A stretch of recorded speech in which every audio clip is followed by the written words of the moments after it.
Welcome to MENA Dialogues, a series of interviews with leading scholars, artists, and writers produced by the Middle East and North African Studies program at Northwestern University.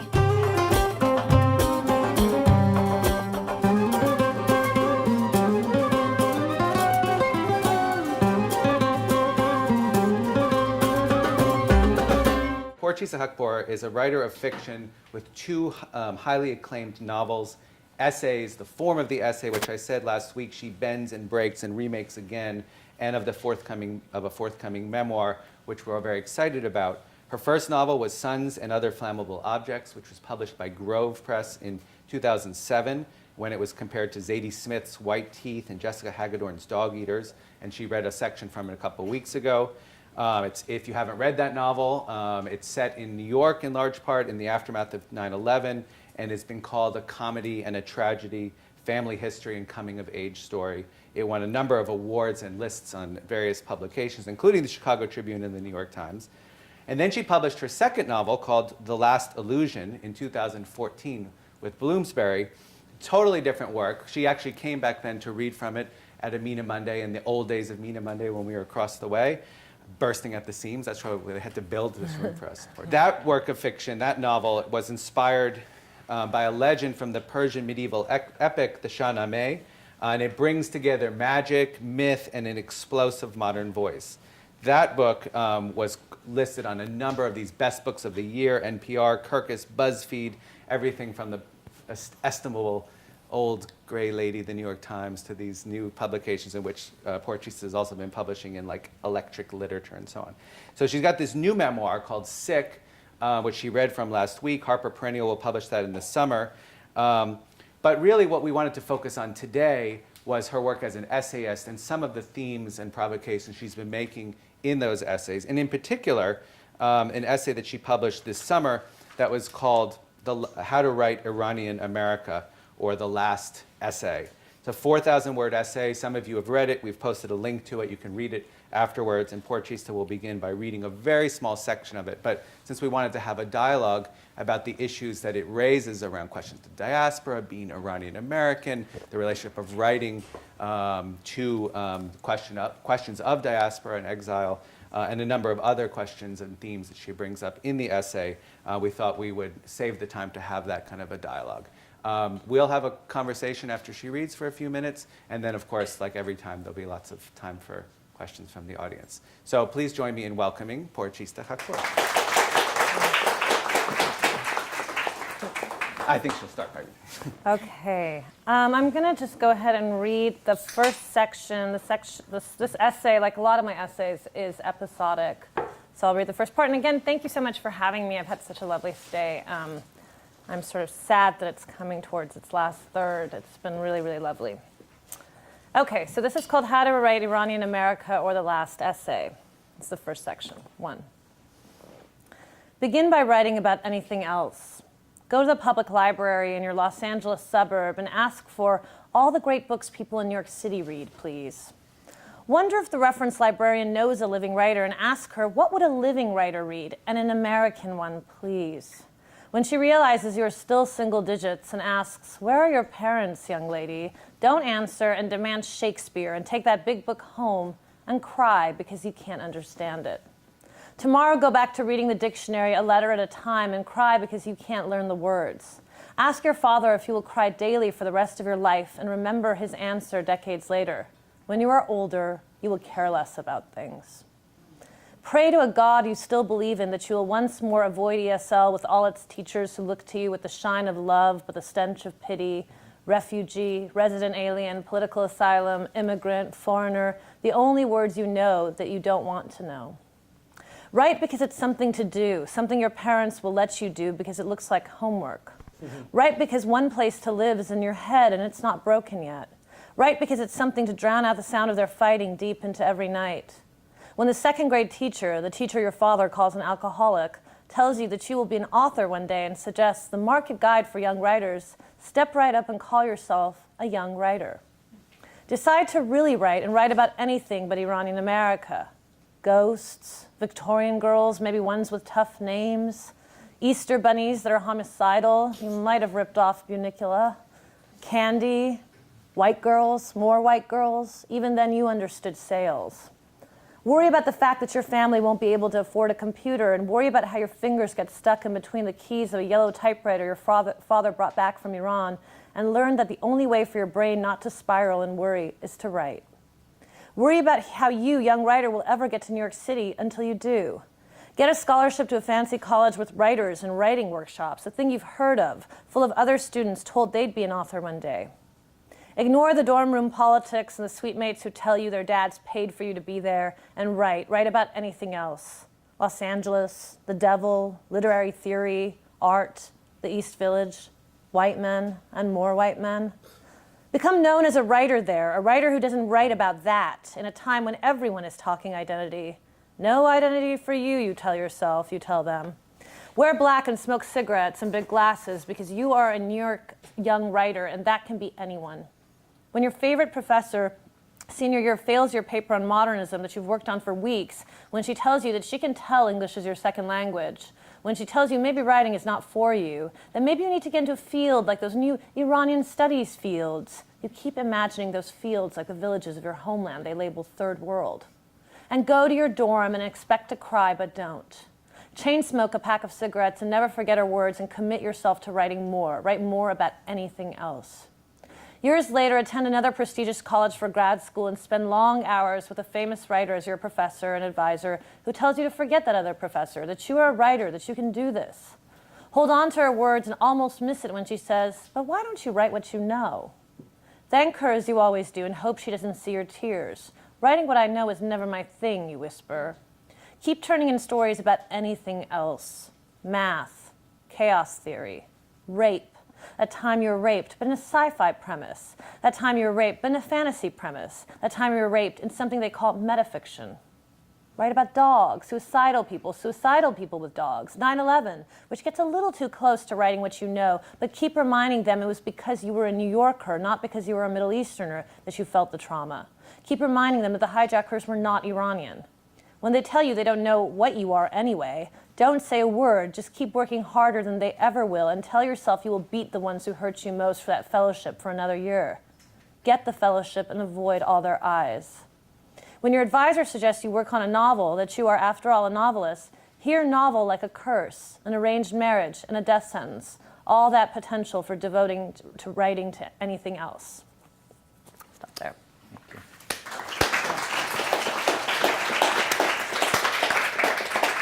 Thanks so much, Porochista. Well, I mean, first, I want to just talk a little bit about the essay itself, the voice that you have in it, and the choice to write it in the second person. I mean, to address. I mean, you know, it reminded me. First thing I started to think about the first time I read it was that Lori Moore story about how to write a short story, which is also written in the second person. Yeah. But how did you come to that decision?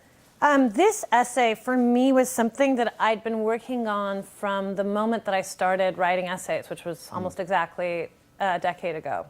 And so second person seemed natural to me because it was actually what I had drafted it, but I only expected that it would have been, for me, it was like a journal almost that I was keeping for myself, where I was expressing my frustrations about suddenly being an essayist of the Iranian-American experience, which is not something I had ever signed up for. And so I sort of had this other secret file, which I do a lot of times with like a lot of my writing. Like there'll be another alternate file where it'll be what I really think. So it was like this way that I just kept building on this essay over the last 10 years, thinking that this could become an essay, but that it would be a very long, spiraling, obsessive essay. And I really thought it would be like the last essay. This would be the perfect essay to never write essays anymore after. And so now it's probably going to be like a last essay in a collection of essays that hopefully I'll be publishing soon. Yeah, so there's something very private and memoir-like about the essay at the same time as it's so public, this address, like you're telling us about your secrets. And that's something that you see in a lot of, I mean, actually I was talking last week about your amazing Facebook posts and dialogues and Twitter. I mean, if you haven't followed Porochista on Twitter or on Facebook, you really must, because it's she really explodes that form. So there's something similar there, I mean, private and public about it. Yeah, there was a lot. When I turned this into my editor, I was really worried that I would have, like this would cause me to sever relationships with several editors. I mean, a subtext of this essay is me being quite critical of the New York Times. one of the New York Times editors who got me to write essays in the first place actually wrote that he really liked this essay. So I think that's something you'll find with the New York Times. Even people who are part of that club have reservations about it. But I was both grateful to them for bringing me in, but then I was aware of how that would pigeonhole me and how that caused a lot of problems in my life too. So at the point, in a way, I joked to a friend of mine when I was preparing this to be published this winter that it was like a suicide note. That's how it felt. It felt really like violent in a way to put it out there.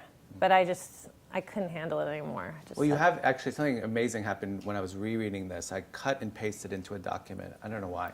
And I noticed that there were a lot of links embedded that Catapult made much more silent. Yeah. So anyway, you talk in the essay about a number of essays that you wished you hadn't written and published.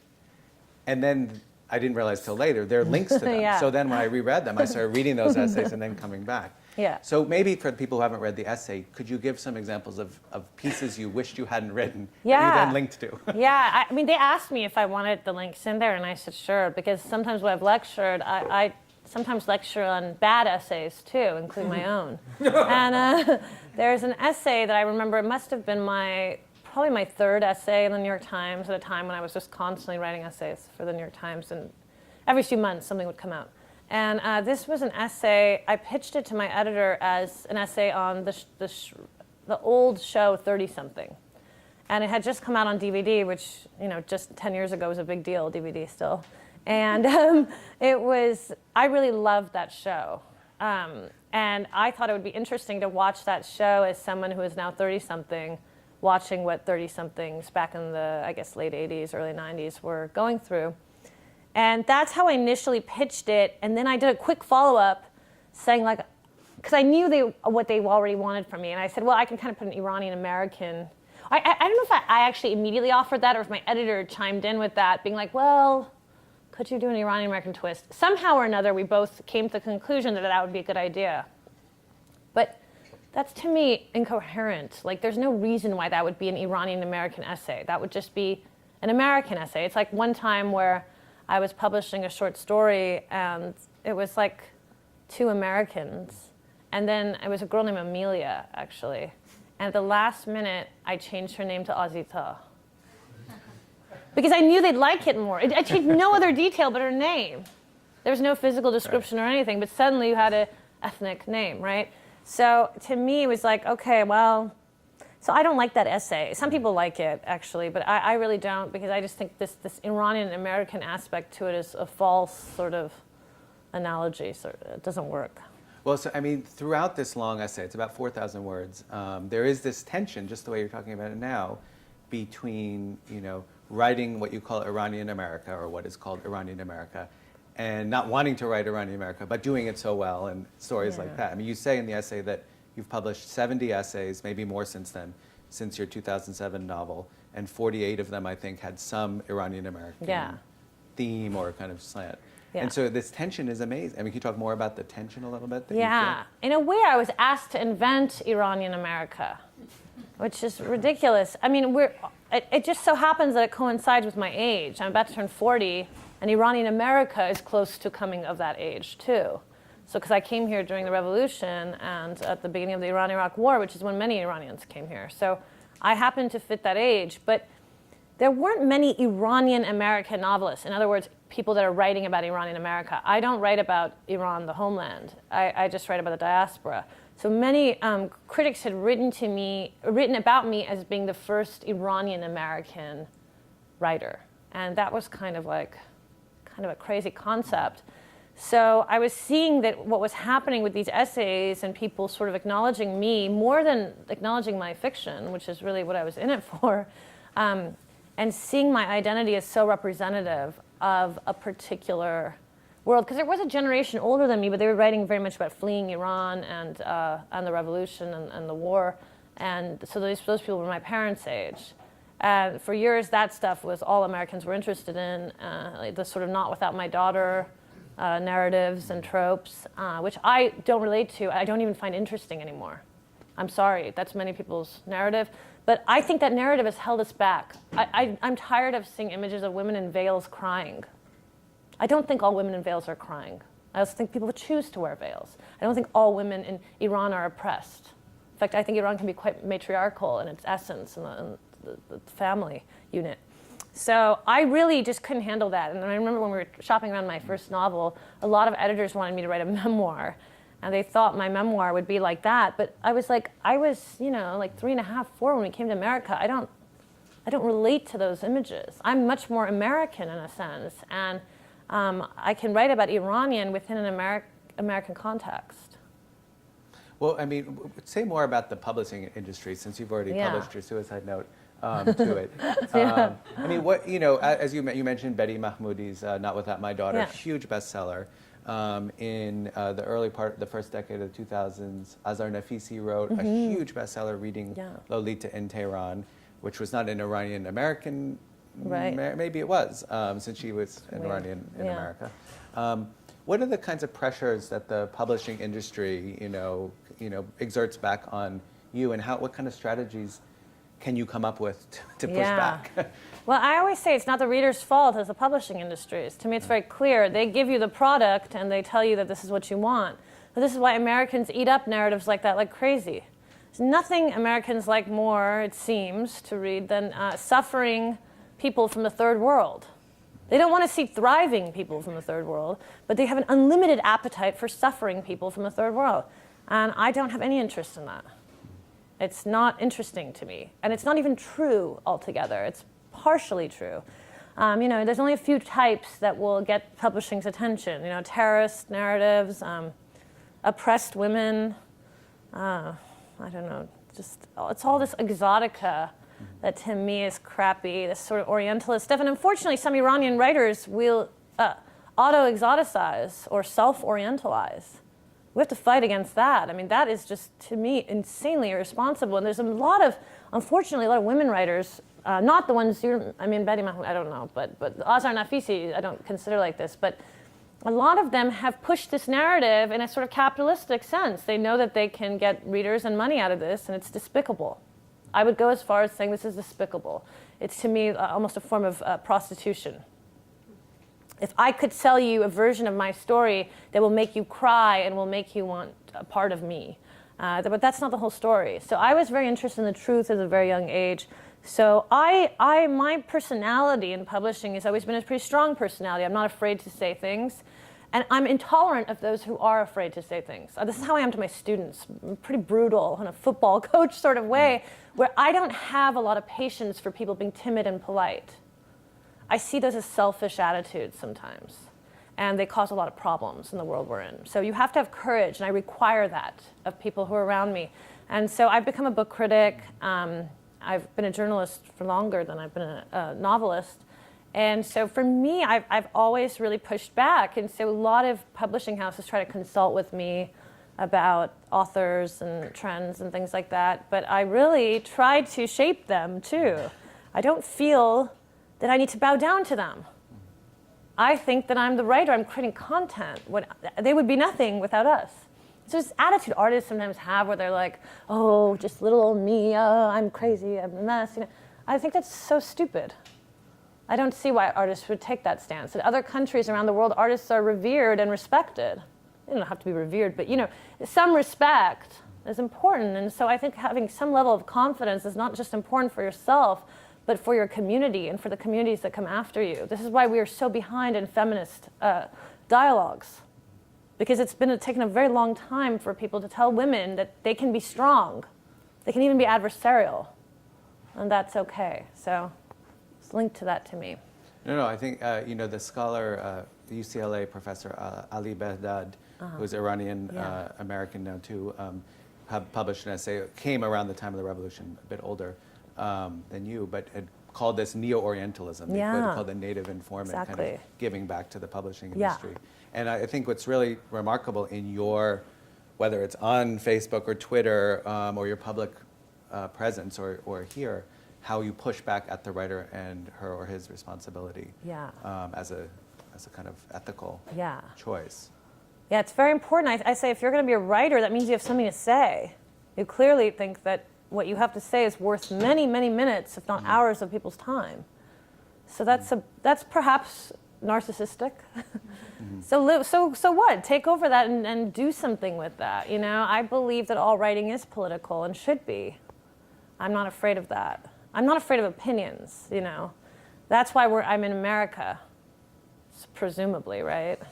All that stuff is very much in danger at this moment. So there's all the more pressure for artists and intellectuals to push the envelope and not be complacent. So lately you've been writing a lot about race in America. Yeah. And you've also, as you've said here, and written a lot about Islamophobia or Orientalism in America. How do you see these two categories as different and overlapping? Yeah, I write a lot now about race and identity and ethnicity. And as an Iranian, those subjects interest me in a sort of unique way, because you'll find that a lot of Iranians like to call themselves white. And this is a controversial thing. Some Iranians will argue with me till tomorrow morning about why we really are white. But I have very much studied this history, and I know the problematic sort of stuff that goes on behind it. And it has a lot to do with Iran's history. It has a lot to do with Iran during World War II. It's ugly. I was, from a young age, told I was gandumgun, which by my father, which means like wheat-colored or brown. And so I didn't have any conflicts with identity. I didn't particularly want to be white. I'm not particularly interested in whiteness. I don't see it as better.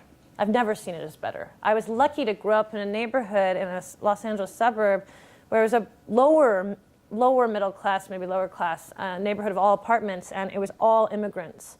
And so most people were of color, and I found that to be beautiful. And so for me, I really like to write about that issue a lot. I mean, I found recently on Twitter, speaking of that, I got caught up in a debate about the Kardashians, weirdly enough. And I realized that people didn't realize that Armenians were very ethnically close to Iranians, if not identical, just they're Christian. And that they said the Kardashians are white. Well, they're half white. They're not fully white. They just don't happen to talk about that. They're not interested in those issues. They could talk about that, and they could, in fact, make a good argument for being brown, but they don't seem to want to. So this interests me greatly, and then Islamophobia interests me greatly too. I mean, I come from a Muslim culture and a Muslim background, but for instance, I have a Zoroastrian name. Now, this would not have been my choice. This was my parents' choice, and in a way, I see it like somewhat akin to an Ellis Island move, where you sort of hide something. I mean, my parents are fairly anti-Islam. But they are Muslim. They are of a Muslim culture. Their family was Muslim. My grandparents, prayed all the time.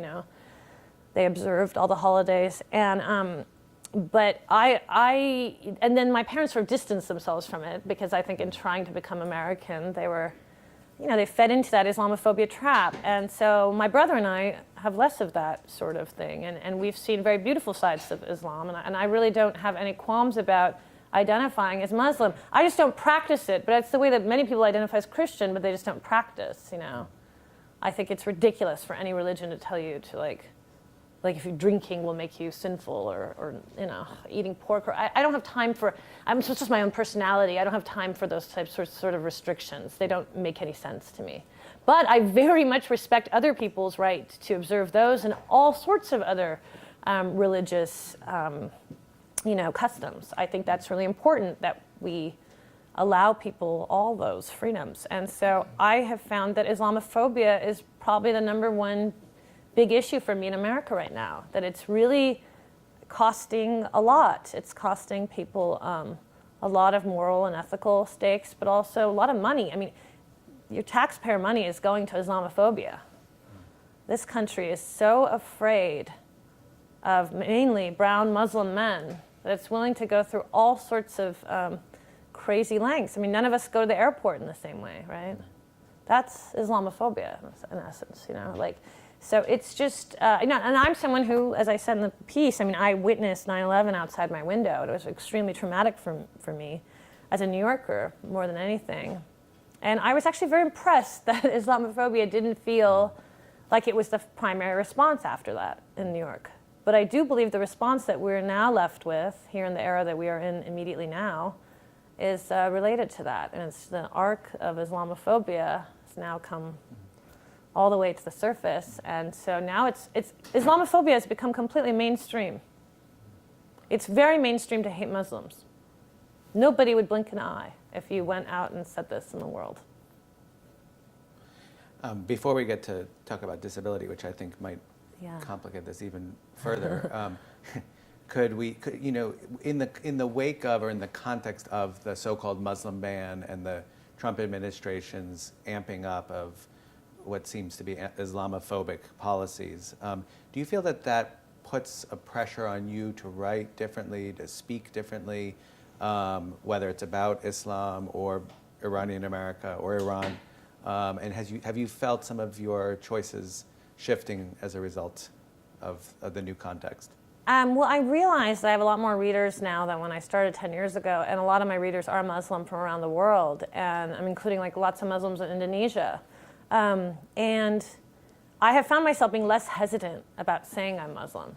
I used to have lots of parentheticals after that, and I'd say, well, but, you know, I don't practice, and I don't, you know, and, but now I want that sort of solidarity. I don't believe in those parentheticals, and I believe that we should be proud of that affiliation, actually. It's very complicated. Iran, again, is Shia Muslim, and so it's sort of isolated in its own way in the Middle East. The Sunnis don't always love us, right? So this is a complicated thing, having pride in your culture, because it means lots of different things. But I do find that I do that, but I just find that I speak more and more strongly as I get older, and I feel like, I hope that I'll be like, you know, when I'm twice my age at 80, I hope I'll be like unstoppable with opinions and just irascible. I hope I'll be the angriest older woman who'll just look at people and just sneer and throw. I love that, because I feel that I really hold myself back barely, like, anymore. And I used to, in my 20s, I still see girls in their 20s like this, and it really breaks my heart, because I think girls are so taught to be like this.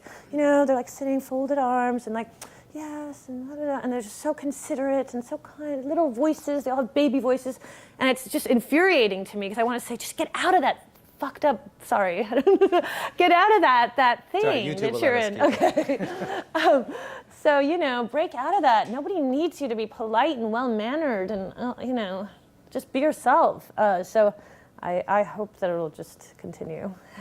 Well, since you use, this is before the last, I want to take a little detour here. I said I would be responsive to what you were saying. Since you've used social media, digital media so productively and so creatively, and I think with such a really wonderful energy, you know, I wonder whether you think, how you think about the ways in which the very public aspects, not even for yourself, you're a public figure, but for this generation, the next generation that grows up seeing social media as a part of their lives, affects this question, whether it's about feminism or about a kind of a social, a public space and so on.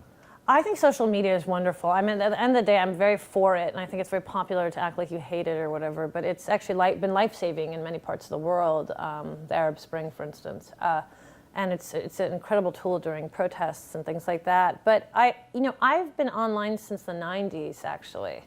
So when my dad, who was teaching computer science, adjuncting, he got a computer in like 1994 or something for the first time, I immediately went, you know, we had AOL through Prodigy, and then I went on it, and it looked like I was doing my homework, but actually I was on message boards, because I was very much a very depressed teenager, and, you know, I was sort of a nerd, and I was not popular, and I was interested in things that were very fringe, and I felt like an outsider in pretty much every context. So going online for me allowed me to communicate with other people who felt that way.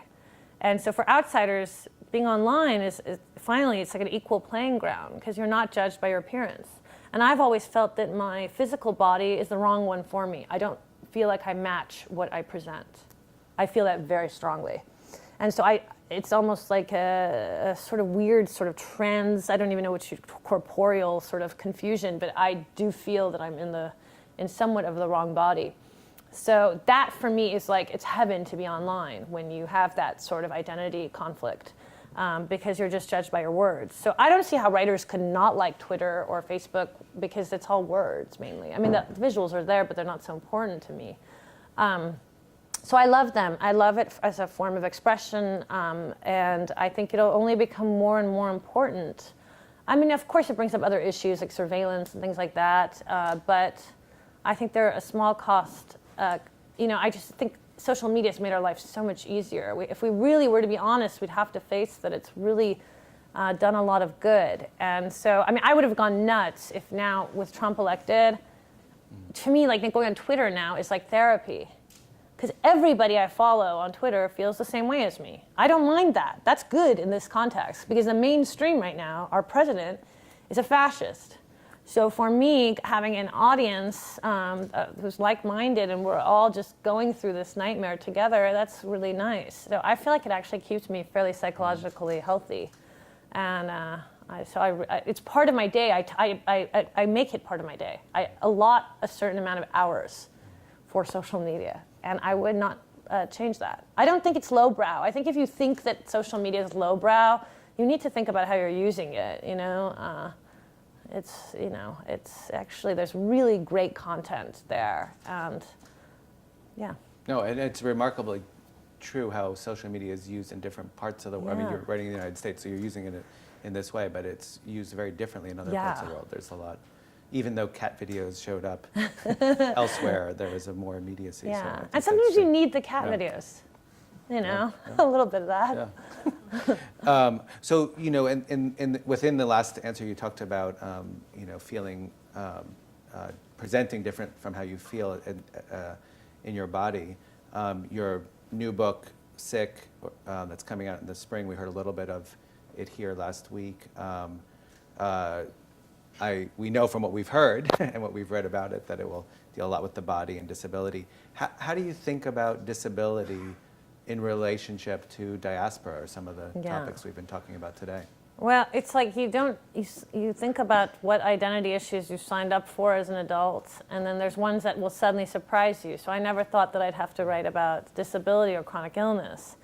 I always had illnesses, but I didn't think there was one main one that was really the cause of much of it, which was late-stage Lyme disease. So once I had that diagnosis, I realized, oh my God, now I have this whole thing to deal with too. And I really did not want another fringe community to belong to. And that's why I gravitated towards a writer like Audre Lorde, who is like, you know, a black lesbian feminist with cancer, you know, and she's probably the mother of writing about that stuff well. You know, the cancer journals are amazing text that was an influence on me. So it was, and it's also like an illness that's also kind of invisible too, just like ethnicity and race can be fairly invisible on me. Just like issues of gender and sexuality can be somewhat invisible. So there's like all these things that you're like, oh my God, I have so much explaining to do. I often walk with a cane, and I'm sure your reaction to me would have been different if you saw me here with a cane. It causes all sorts of weird issues for me to have the cane. Although it also, in relation to other identity and diaspora identity specifically, it actually sometimes is a boost for me, because like at the airports, when I have a cane, or often I have a wheelchair at airports, I go through TSA much faster. And suddenly I'm not the Iranian woman with a funny name, I'm just this person who's very ill, is visibly, you know, has all this stuff with her, and their priority is like just to move through this person in a wheelchair or a cane, you know, get her on board early, you know, and I get like better seats, more comfortable seats, I get on the plane first, I get off first, you know, all this stuff, and they do not pause at my ID. But of course, you know, I don't even travel with my passport anymore, because that says I was born in Iran, so I just have my New York ID that doesn't say that. But of course, my name would always cause that too. And way prior to 9/11, I mean, when I was wasn't a U.S. citizen until 2001. At that point, I was always pulled aside. When I hear people complaining about airport stuff now, I almost roll my eyes, because for so much of the world, this has been going on for ages, you know. So, yeah, the illness sometimes, like I wrote a small piece recently that's not published yet about how I was in an airport about to board a flight to Maine. And I often go to Maine and Vermont. They're two places I teach. And on those flights, you're almost always the only person of color. It's just all like older white people. And you're like, okay.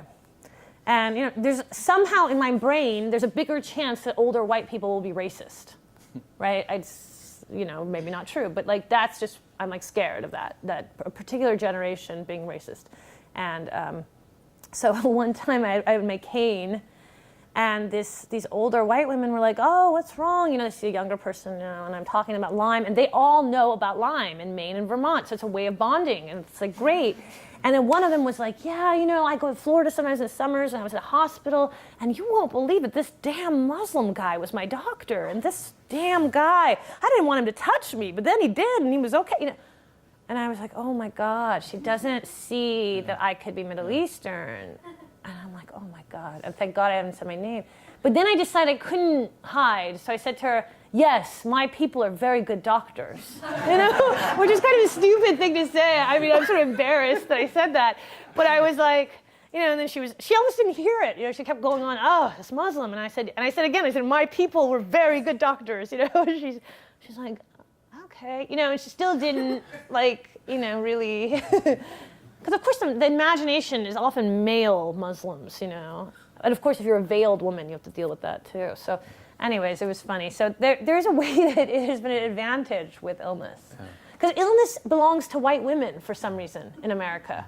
White women have a monopoly on illness. It's incredible. And they almost keep it like that a little bit. It's like a coven, and you have to beg to be brought in there, you know. And I know there's a Facebook group, like, where there's just, like, all white women, and they barely ever let anyone with, like, a foreign name in. And it's, like, really become a problem. Everyone talks about this, but they just don't, you know, they want to keep things simple. And I think another layer of identity for them is, like, it's too much. So it's horrible. Well, not keeping things simple is one of the great things about your writing and about you. talking to you. And one of the reasons we appreciate your work so much and your presence here. So first, let's thank Porochista. Thank you. Thanks so much.